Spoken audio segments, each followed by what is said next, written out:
Chips. Magandang gabi, friendships. And today's recipe, Italian dish siya. And ang tawag nila dito ay bacala, cod in English. And ano na siya, in salt. Nababad siya sa asin. Parang binuro ba nila. Then, lulutuin natin siya. Pero bago siya lutuin, dahil nababad nga siya sa asin, ibababad muna natin siya sa malamig na tubig hanggang matanggal yung asin. Mga 3 days, ganun, depende kung gaano kaalat. Then, saka natin hiwa-hiwain at lutuin. So, yan.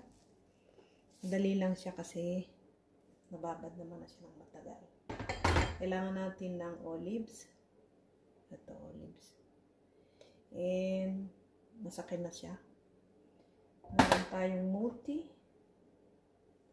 Ang ating bidang muti, polpa di pomodoro, tomato paste tuloy. Ang ating tomato sauce, muti. Yan. Hindi tayo ano, pero okay lang. And olive oil. Okay. Salt and pepper to taste. Pepper and salt. Kung gusto niyo lang betchin, okay lang din. Ako, ganyan lang ang pantimpla ko. Salt, pepper, and oil. So, let's go. Pwede na nating isalang. Olive oil.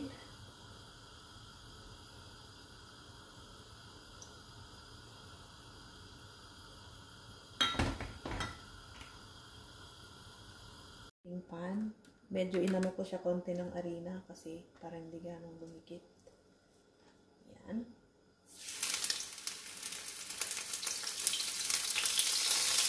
Medyo ito-toast muna natin sa kaunti.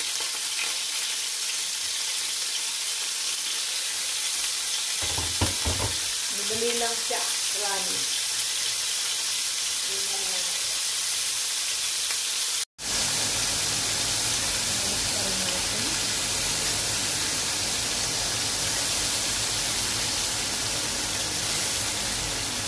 Parang ano lang. Mag-golden brown lang.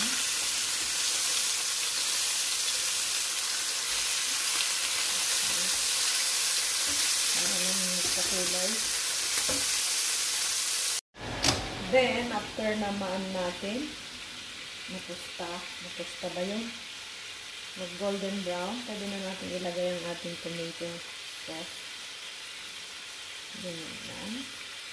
Ang ating muti tomato sauce. Then, pwede na rin ilagay ang olive.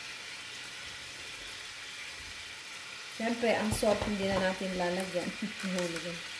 Hindi na natin lalagyan ng salt kasi, di ba, ano na siya, in salt, nababad na siya sa asin. So, then, pwede natin takpan lang ng within.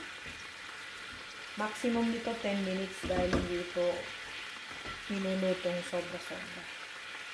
Pepper! Yan. And ito na. Takpan na natin. And we have maya 2 minutes. Meron na tayong lutong ulam. One of Italian dish ito. And bacala. In Italian, bacala. So, maya ulit. 10 minutes. Let's add ng konting-konting tubig. Para mag-mix yung ano. Yan. Ganun lang kaunti. Then, see you later. Baliktarin muna natin ang ating cod fish. Diba, ang bilis ng maluto. Ganun lang siya. Yan, ang lambot. Nagudurog siya, friendships, pag pinaliktad. Ito yung, pagkain nilang parang isdang buro bang tawag doon. Binabad sa asin. O, yan. Siyempre, hindi na natin nilagyan ng asin dahil nakababad na yan ng asin. Tikman natin ang sabaw. Yan. Isda. Hindi siya maalat. Ayos.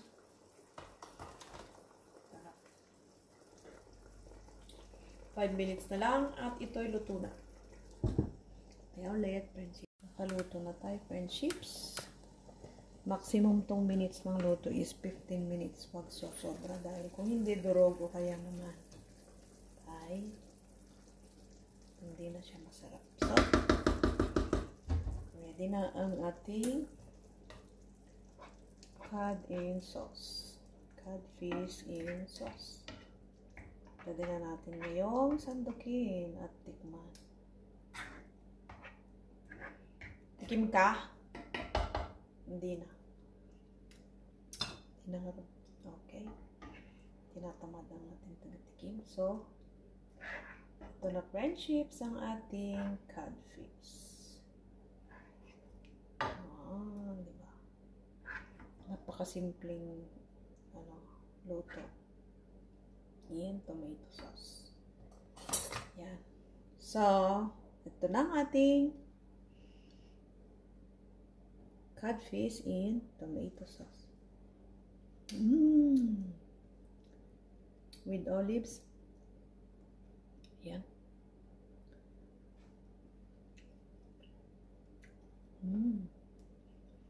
So tender ng kanyang karne. Madaling lutuin, oh. Yan na. O, diba? Thank you for watching. Sarap. Kain na kami. Bye-bye.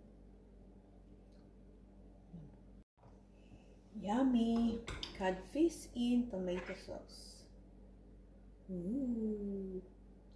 Wow. Look at this. With olives.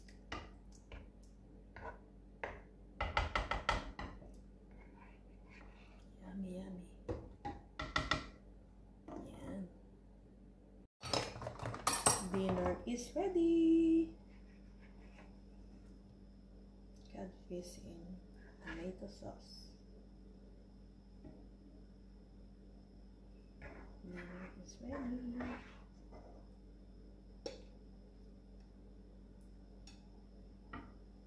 Okay.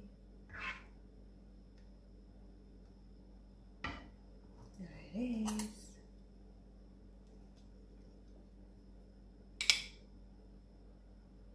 Yummy.